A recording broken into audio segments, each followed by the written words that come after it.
starting a business with a family member, is it going to be different in every sense, way, shape, or form? Just understand that it's not necessarily worth it. You getting bent out of shape because the business might not be going exactly how you thought. Yeah, right. And then therefore you're gonna fuck up the relationship of the family member on top of that. Yeah, and that's one thing that I learned. I've learned multiple times, but one thing that I really tried to keep in mind, and I feel like I mostly did a good job, but there's times where I could have done a better job, like at the cafe, where I was just like, the most important thing is we're a team, and we're doing this business because it's something we love and we're having fun and stuff, and that's all that really matters. And so instead of, because I was we were a 5-star cafe, we had excellent ratings on it, the food, I really wanted all our food to be perfect, and so I was really trying to keep that up, and it was just kind of got strained at times. But at the end of the day, I was always great job, this is you're amazing, this is amazing. So when do you know as an entrepreneur to give something up that you've started? Well, I think when you're not enjoying it anymore. Actually, it's funny, my business partner Birdie, she decided she wasn't really enjoying it anymore, and she decided to get a job, and she's making a shit ton of money now. We just talked about that shit the other day. But yeah, and so she was like, hey, I've decided I would rather go work for this company. And they offered her a ton of money to move to San Francisco, and so she did that, and I was like, yo, I totally support you. I think that's dope. So yeah, it's when you feel like you're either it's time to move on, or you're not enjoying yourself anymore, and you're not it's not fulfilling you anymore, then it's time to either leave or shut it down, or find a way to extract yourself from the situation. Yeah, it's something I'm keep it moving. Yeah. A lesson I've learned, multiple times, and something that I'm really trying to be better at, where I'm leaving at the appropriate time, and it's something we talk about. Because we also I have multiple projects going on. I've always got people asking me to do some project, and one thing I need to do better is get better is say no. Get better at saying no. And so I've said no to a couple projects in the last 2 weeks. I went, turned down a job offer because I got another job offer actually. But you only got 24 hours in a day, and the first 20 last minutes.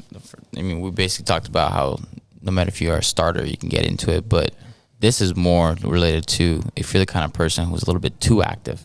Yeah, you're a little bit too out there, and everybody, a lot of people, you're constantly involved with different things, and people are thinking of you for different things, and they're coming up to you, and you just can't quite say no. Yeah. And therefore you stretch yourself thin. Yeah, spreading yourself too thin is definitely a problem. You don't perform as high as you could, and then on top of that, you're not able to focus and really get the few things that you should have been doing really well. Yeah.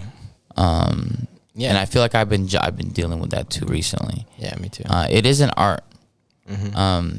It really is an art. So and it's how would you boil that down to making it easier? It's definitely a balance though too, because it's there's been times where I had 3 or 4 projects going on that we're going pretty well, and then things just I either lost focus or just had too much going on, and so some things started to suffer, and I was doing things kind of poorly, and then but I stuck with it, and then 3-4 months later, the projects all kind of worked out, and ended up being successful. And then in the process, because I kind of stretched myself thin, I really grew. My efficiency just tripled, because it was I've got 15 minutes to do an hour of work and it needs to get done.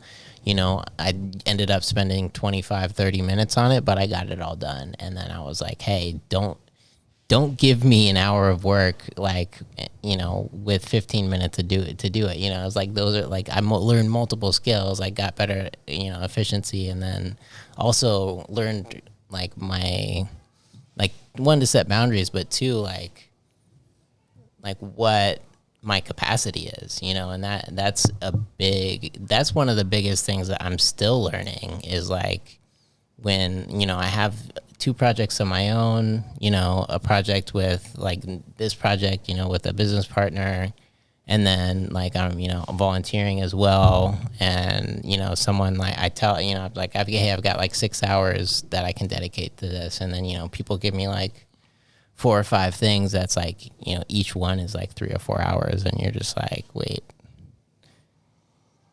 I can't, you know, until I don't get them done. It's like, I really need to be like, hey, I have time for this. This is what I can get done. All this other stuff, like, someone else is going to have to do it. You know, and even delegation, like, that's time consuming. Like, yeah. But I could say this though, when it comes to delegation, you can get really fucking effective about it. Yeah. So for example, here's some tips and tricks on how to delegate like a boss. Right. Wake up, do your morning routine, whatever that is. We don't have to get into that. Get all ready to work. When you sit down, when you're writing down your to-do list, you're going to have your actual to-do list, and then you're going to have your to-say list to that person. Okay? And it could be as simple as text this person, email this person, do this person. You can even put in parentheses what it's going to be about. There's a special point that you need to focus on. Either way, you lay it all out. And it probably is going to be, right to start off, you delegate to like 3 to 5 different people. Okay? You knock it all out. I mean, honestly, you should be able to knock that out in like 5 minutes. If you really think about it. Yeah, well, now, depend. I mean, it depends on the assignment. Depends on the person. Because like, let's just say that's the theory. You know, I basically did that the other day. I was like, yeah, you know, please do this, and then the person comes back to me, oh yeah, can you walk me through how you do this? And I'm like, okay, sorry, 5 minutes was me on the best day. Yeah, reroute it for a second. When you get really good at creating a quick document where you walk the person through. So for example, if you're hiring somebody, if you're on Fiverr, if you're on Upwork, whatever it is, don't go and type in a certain message to each person you're trying to hire. You're going to write that main template message, and that template message is going to get copied and pasted to all the different components of the people who are going to get looked into the job. Yeah, we're in. So these are all like obvious tricks that you can do to cut time. Yeah, sometimes not obvious, yeah. I guess not obvious to everybody because common sense is not common. I mean, even Fiverr. Why don't you go into Fiverr? Because some people, like, they're like, what are you talking about? Okay, so brilliant stuff. So for small business owners, for just business owners in general, really, websites like Fiverr are, for those who don't know, they're third-party websites who tie employers to employees, essentially people who have projects and people who are able to do that work. And so the employees or the contractors have their prices, and you can obviously still negotiate in between with messaging and that kind of stuff.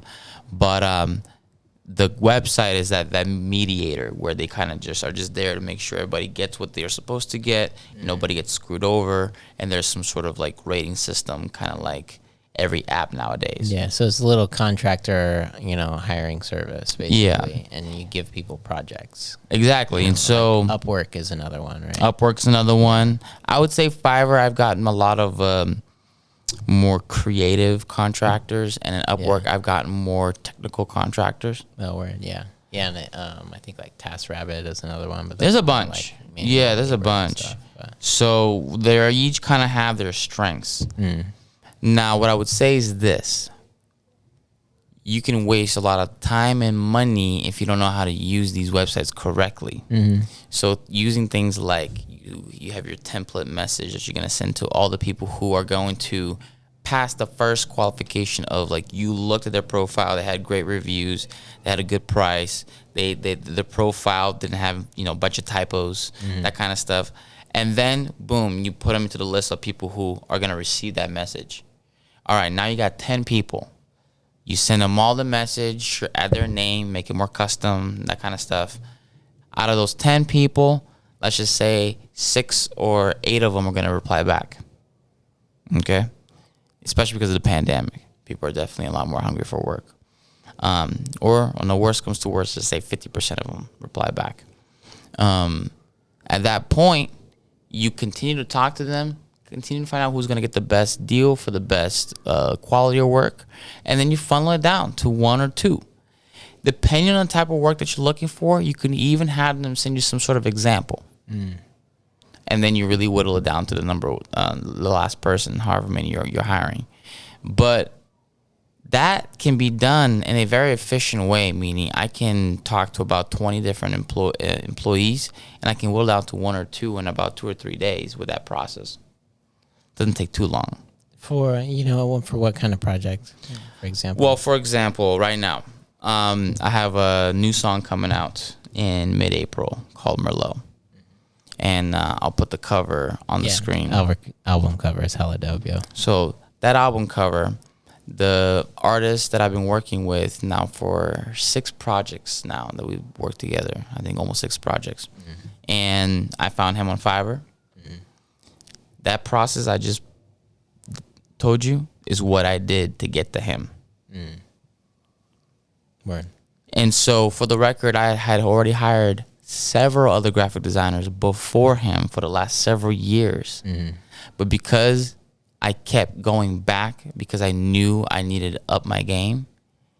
All right, thanks for watching this clip from Appropriate Culture. If you want to watch the full episode, go ahead and check out us at appropriateculture.com. You can also check us out on social media platforms at Appropriate Culture. Like, subscribe, and we'll see you guys on the next one.